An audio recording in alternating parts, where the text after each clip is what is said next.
Assalamualaikum warahmatullahi wabarakatuh.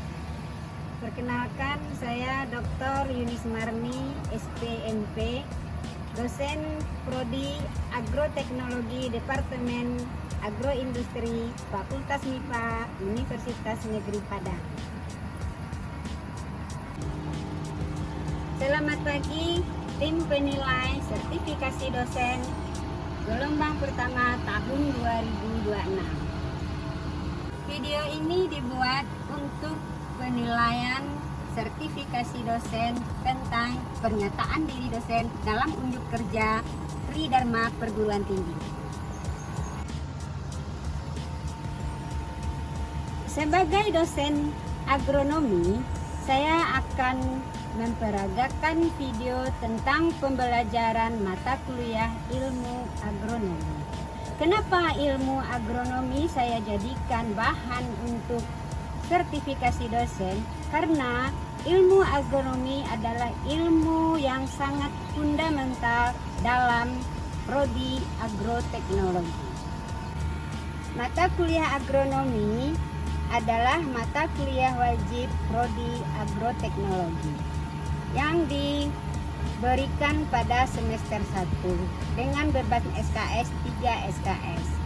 1 SKS untuk praktikum dan 2 SKS untuk tatap muka di ruang kelas.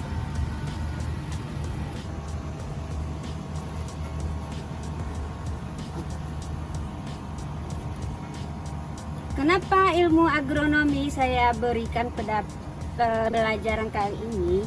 Agronomi tidak saja membahas tentang ilmu tanaman untuk kebutuhan pangan manusia, tetapi juga kebutuhan ternak seperti tanaman ini, yaitu makanan ternak.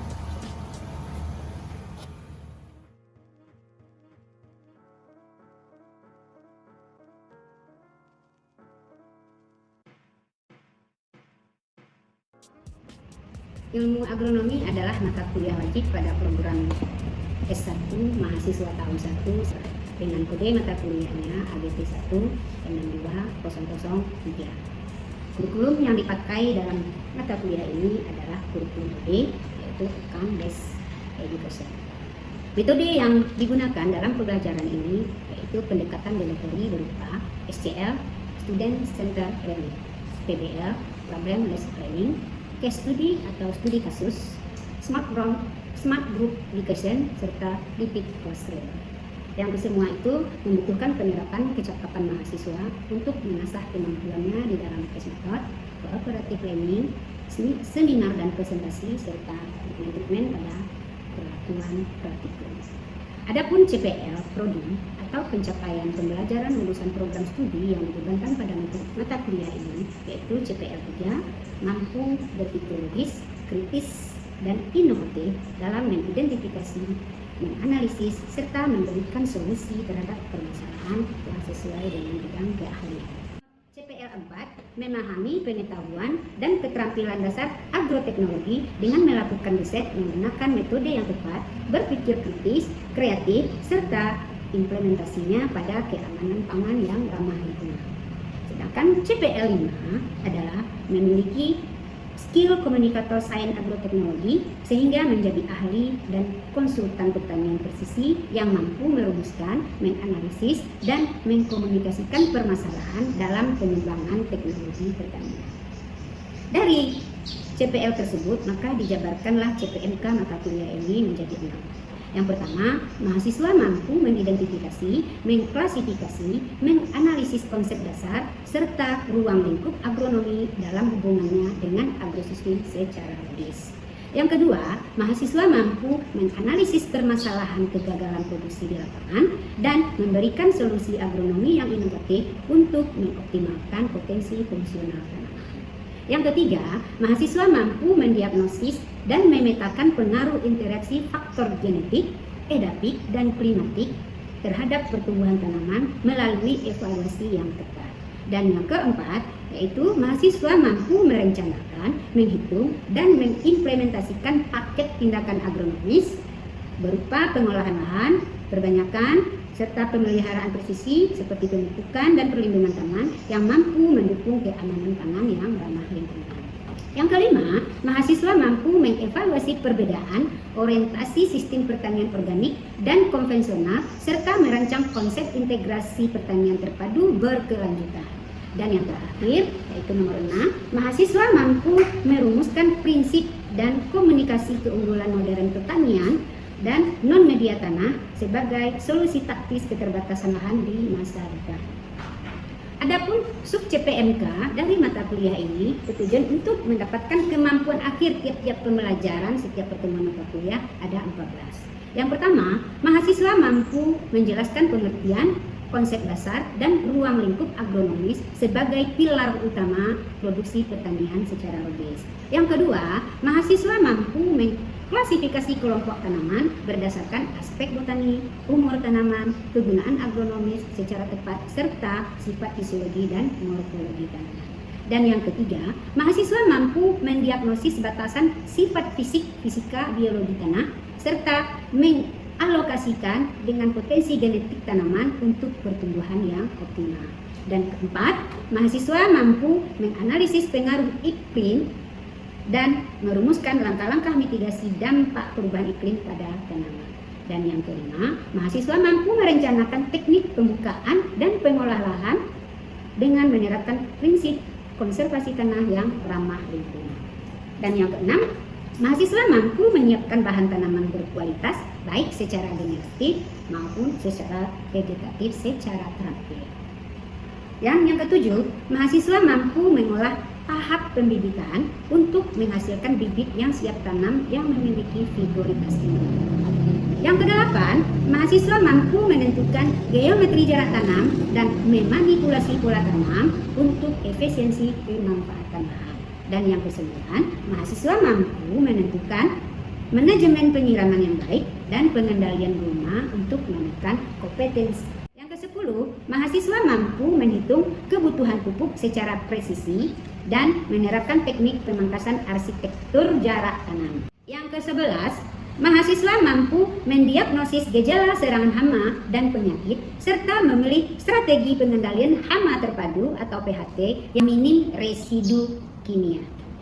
Yang ke-12, mahasiswa mampu menentukan indeks kematangan panen yang tepat dan mengorganisasikan penanganan pasca panen untuk meminimal kehilangan hasil atau food loss.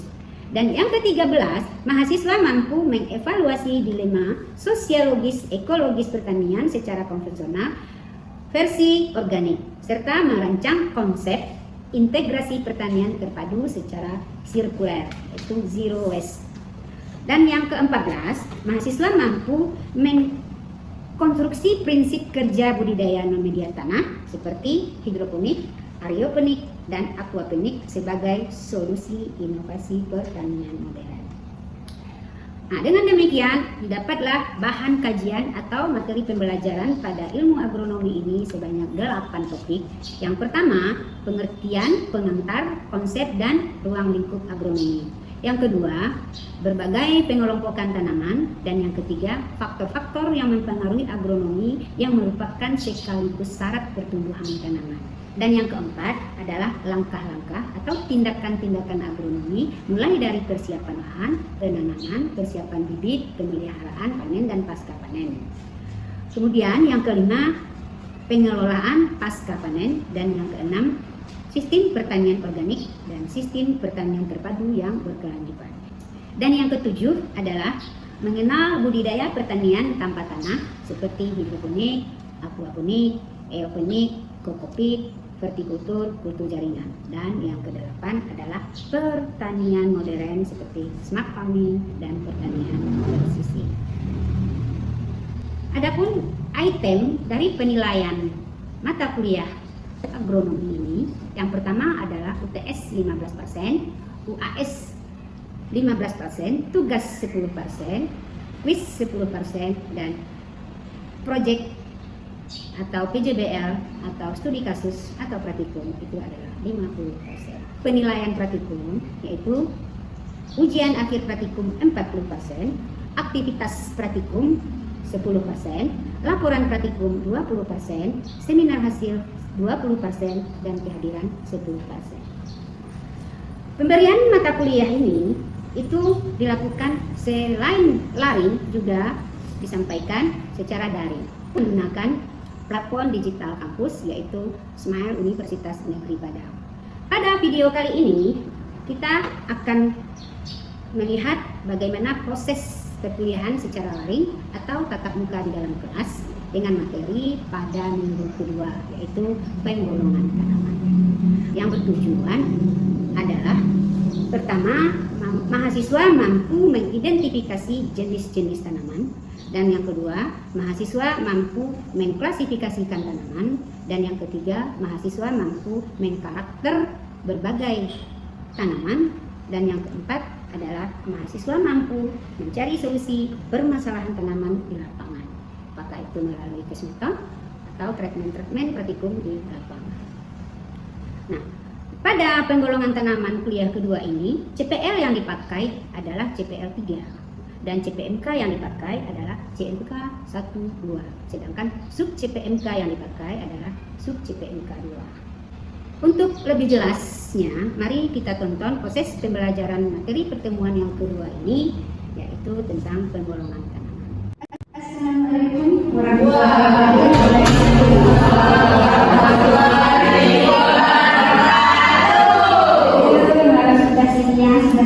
Semua ada makan? Sudah. Apa kabarnya? Alhamdulillah. Sekarang kita pertemuan minggu. Oke? Sudah dibaca di semen bahan yang ibu sampaikan? Kiri. Sebelum kita mulai materi kedua, kita harus review dengan materi sebelumnya. Apa itu agronomi? Agronomi itu secara umum adalah ilmu yang mempelajari cara mengelola pertanian dan tanaman secara optimal untuk menghasilkan produk pangan, makan, serat, serta energi secara berkelanjutan. Ada yang menambahkan? Itu namanya salah-salah besar. Silakan selesai. Agronomi berasal dari bahasa Latin, yaitu agros yaitu lahan dan nomos yaitu lahan. Jadi agronomi yaitu ilmu yang mempelajari segala aspek biofisik yang berkaitan dengan usaha penggunaan budaya tanah. agronomi itu adalah bagaimana mengelola tanaman, bagaimana bisa tumbuh dan berkembang dengan baik. Nah, untuk memperbaiki pertumbuhan kembang tanaman, aspek yang diperlukan ada dua faktor lingkungan, yaitu edapik dan genetik. Siapa nih? Yang itu apa? Sawi Rahayu saja. Ini tanaman apa? Yang pertama, kelompok tanaman berdasarkan pengelolaan hasilnya atau peruntukannya. Ya, hasil yang diperoleh itu apa? Yang pertama ini yang berapa ini? Padi itu tanaman apa? Apa itu tanaman pangan? Tanaman pangan adalah tanaman yang dibudidayakan untuk menghasilkan bahan pokok atau sumber karbohidrat, protein, lemak yang menjadi kebutuhan dasar manusia. Contohnya padi, jagung, sorghum, dan lainnya. Kita masuk ke tanaman apa ini? Apa itu tanaman hutan? Tanaman hutan adalah tanaman yang tumbuh alami sebagai bahan vegetasi atau dimanfaatkan secara langsung, bisa dari kayu-kayuannya atau sebagai bahan ekosistem untuk berjalan.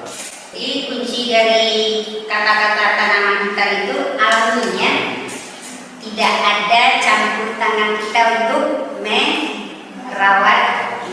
Nah, pakan ternak. Siapa yang bisa jawab apa itu tanaman pakan ternak? Tanaman yang dibudidayakan untuk bahan makanan ternak.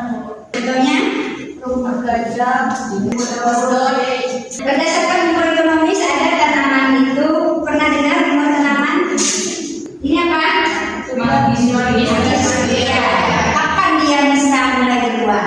Yang bisa menjabarkan ini apa itu tanaman umur panjang atau perennial crop? Silakan. Bahan contoh adalah tanaman tua atau tanaman tahunan yang mulai berbuah pada umur 5 tahun ke atas, yang dapat diproduksi terus menerus mulai dari selama 2 tahun pertama dan bisa mencapai puluhan tahun dan ratusan tahun ke depan. Oke. Contoh tanamannya itu ada tanaman durian, manggis, tanaman mangga, dan rambutan. Tanaman perkebunan tadi bisakah masuk kriteria? Bisa. Kemudian kalau ada kriteria roh, tanaman buah atau tanaman daun, lawannya apa tadi? Tanaman atau tanaman sensius. Pernah dengar istilahnya? Ini contohnya tomat, jagung. Nah, ini istilahnya ya. Dua keren tanaman musim juga disebut juga dengan tanaman muda. Tanaman mendapat cahaya sepanjang hari. Dalam satu hari itu berapa dia dapat cahaya? Nah, inilah yang dibedakan tanaman berdasarkan fotobiologis. Ada tanaman berhari panjang. Yang kedua ada tanaman berhari. Dan yang ketiga ada tanaman berhari panjang. Itu tanaman tersebut bisa menghasilkan atau bisa menginisiasi bunganya apabila mendapat cahaya lebih dari 12 jam. Kalau tanaman hari pendek sebaliknya. Ya, jadi hari panjang lebih dari 12 jam. Contohnya gandum, lobak, bayam, dan sumber. Pendek kurang dari 12 jam. Netral, tidak terpengaruh. Apakah hari panjang, apakah hari pendek itu tidak terpengaruh. Seperti kita. Kita adalah daerah Tomat, jagung, timun sebagai besar adalah di daerah tropik. Ya, kita tidak terpengaruh. Tanaman-tanaman di Indonesia panjang pendek itu tidak terpengaruh. Kemudian kita lihat secara botani atau morfologinya, penampakannya ya. Penampakan tanaman ini kita lihat struktur akarnya. Apakah akarnya genggam, apakah akarnya serabut, apakah akarnya akiltik. Ini akar apa nih? Tengok ya sedikit mana yang akar genggam, mana yang akar serabut. Tengok ya. Ini akar apa nih? Ini akar apa nih? Di cabai akarnya ini apa ini? Siapa yang merasa dapat tadi? Aku. Nah, itu fungsinya kita harus tahu tanaman mana akar tunggal, mana akar serabut, di mana pantas ditanam, di mana tidak pantas ditanam ya. Selanjutnya berdasarkan tegak ada yang menjalar, ada yang tegak ya, ada yang memanjat, ada yang berbentuk umbi datang itu kan, kayak botol ya. Kemudian di struktur daunnya, bagaimana bentuk daunnya, apakah oval, apakah bulat, apakah memanjang ya, bagaimana ukurannya, kecil, besar, sedang, itu ada standarnya itu. Kemudian susunan tulang daunnya, tulang daun tahu kan? Tahu. Ada yang menjadi, ada yang sejajar ya. Itu mempengaruhi pola tanaman dan bagaimana proses fotosintesisnya ya. Kemudian ada lagi yang jenis tulangnya, struktur bunga, ada bagian-bagian bunganya, susunan bunganya, kemudian jenis bunganya apa? Ini bisa kamu cari ya. Kan udah ada yang bisa main ya. Bukunya, panduannya, literaturnya ya. Kemudian jenis buah, bagaimana cara penyebaran buahnya, bijinya ya. Ada biji itu, bijinya ada dormansi, ada bijinya keras, ada bijinya lunak ya. Ada angiosperme, ada gimnosperme. Nah, dengarkan ada pelajaran kesempatannya, ada dikotil, ada monokotil ya. Jagung dikotil monokotil. Kalau kacang-kacang gimana proses perkecambahannya nanti? Apakah himogia, apakah epigia ya? Oke, itu kira-kira ya. Nah, ini serabut apa? Ini tunggang apa serabut? Jadi umumnya tanaman-tanaman yang monokotil itu serabut. Tanaman-tanaman yang dikotil itu tunggang. Ya. Proses fotosintesis ini ada tanaman dikenal dengan tanaman C3. Pernah dengar? Ada lagi tanaman C4. Kemudian ada lagi tanaman CAN. Nah, kaktus ini adalah tanaman CAN. Ada tanaman C3, enzim pertamanya yang menerima adalah enzim Nabisco. Nah, tanaman C4 ini yang mengikat CO2-nya pada proses fotosintesis itu adalah enzim PIP karboksilase. Sehingga C2 ini berubah menjadi senyawa yang berkarbon 4. Ini dikenal dengan C4. Ini jagung, tebu, sorghum, dan rumputan. Berarti tanaman-tanaman berakar serabut. Kemudian tanaman CAN ini. Kalau CAN setelah CO2 itu diserap, itu disimpan dalam bentuk asam malas. Jadi CAN ini tanaman asam malas. Ya, contohnya kaktus ini. Dia disimpan dulu karena dia tidak langsung melaksanakan fotosintesis. Kalau dia diserapnya di siang hari, dilakukannya fotosintesis, terbuka dong stomatanya. Jika stomatanya terbuka, tentu dia menguap. Ya, kalau dia menguapkan air, berarti dia akan migrasi, layu dan mati. Contohnya kaktus, lidah buaya, nenas, anggrek. Itu kan sekulen. Tanaman sekulen itu tanaman-tanaman yang guna pada orang. Ya.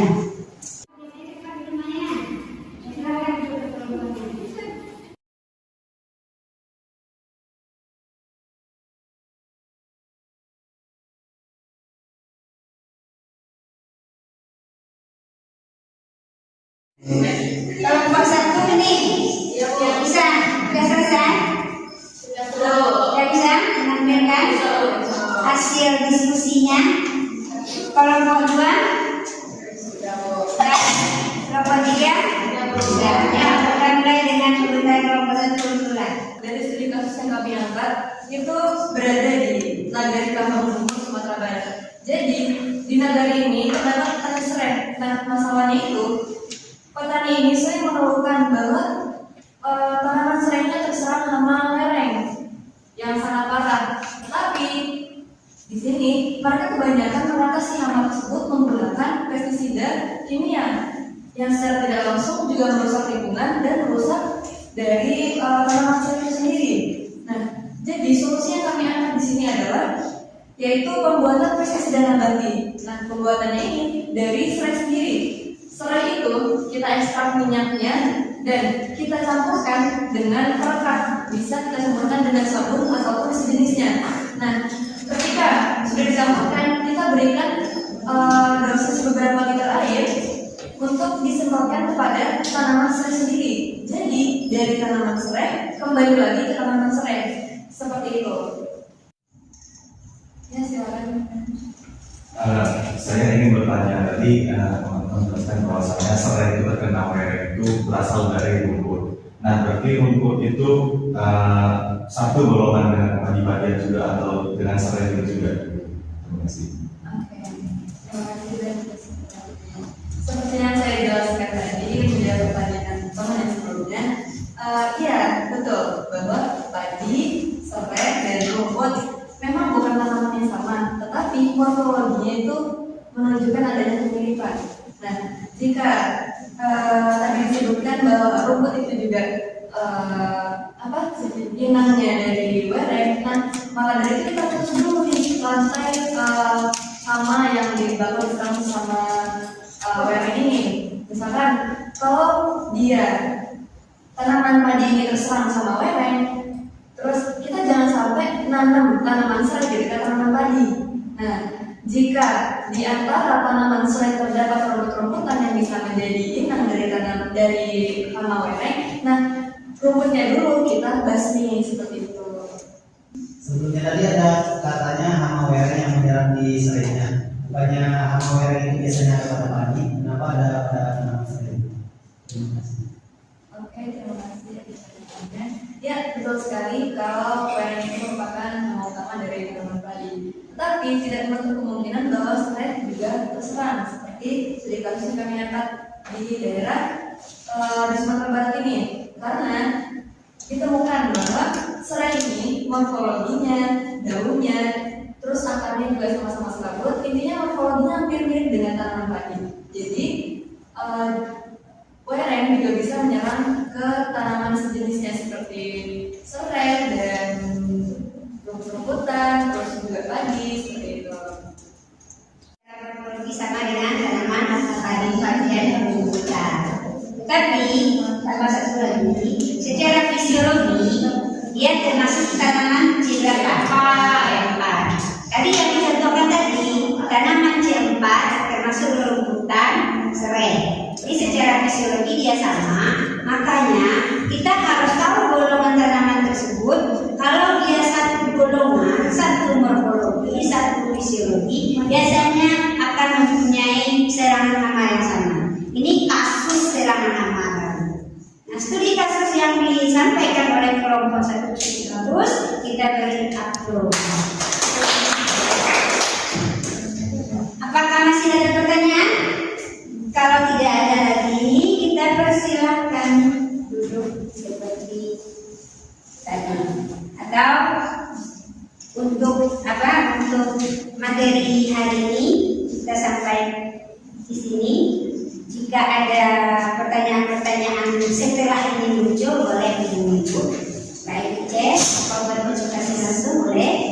Dan untuk pertemuan ke depan, ini faktor tanamannya yang tidak kita bahas.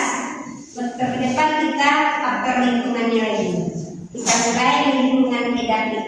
Nanti Ibu share bahan-bahannya atau cari bahan-bahan literaturnya sama seperti ini. Kita review dulu pelajaran hari ini ke depan sedikit. Kemudian kita bahas lingkungan edapik tanaman, yaitu lahannya. Kemudian kita juga diskusikan.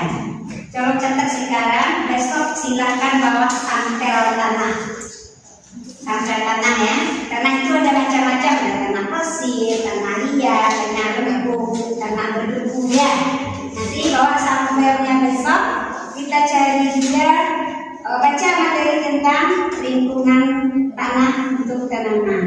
Nanti setelah kita tahu bagaimana lahan-lahan itu, bentuk-bentuk lahan itu, bentuk-bentuk tanah itu, nanti kita juga mempersiapkan tanah untuk bercocok tanam atau melakukan tindakan ekonomi. Ada yang ditanyakan depan? Nah, untuk evaluasi pelajaran hari ini, itu Ibu sudah bikin soal asesmennya di Smile. Buka Smile, kemudian jawab di ruang yang kita Ibu sediakan di Smile ya. Oke. Tak ada lagi kan? Gimana? Ada kritikan untuk Ibu atau terlalu cepat? Terlalu lambat? Tidak. Mudah dipahami dengan gambar-gambar? Kesana kita ya. Nah, begitulah dosen bagaimana memikirkan mahasiswa bisa memahami dan bisa menerapkan di lapangan. Itu baru salah satu contoh. Kamu nanti juga cari studi literatur tentang tanaman golongan tanaman ini.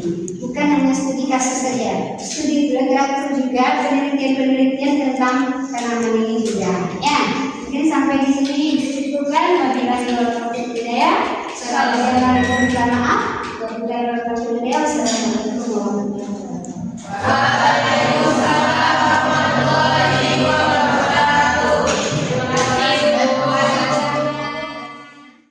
Demikian pemutaran video ini dibuat dengan harapan dapat memenuhi syarat sertifikasi dosen tahun 2026 gelombang pertama ini tentang unjuk kerja dalam Tridharma Perguruan Tinggi atau PDD UKT-PT, yaitu bidang pengajaran. Akhir kata, mohon maaf jika ada salah janggal. Saya akhiri dengan wabillahi wa taufiq hidayah. Wassalamualaikum warahmatullahi wabarakatuh.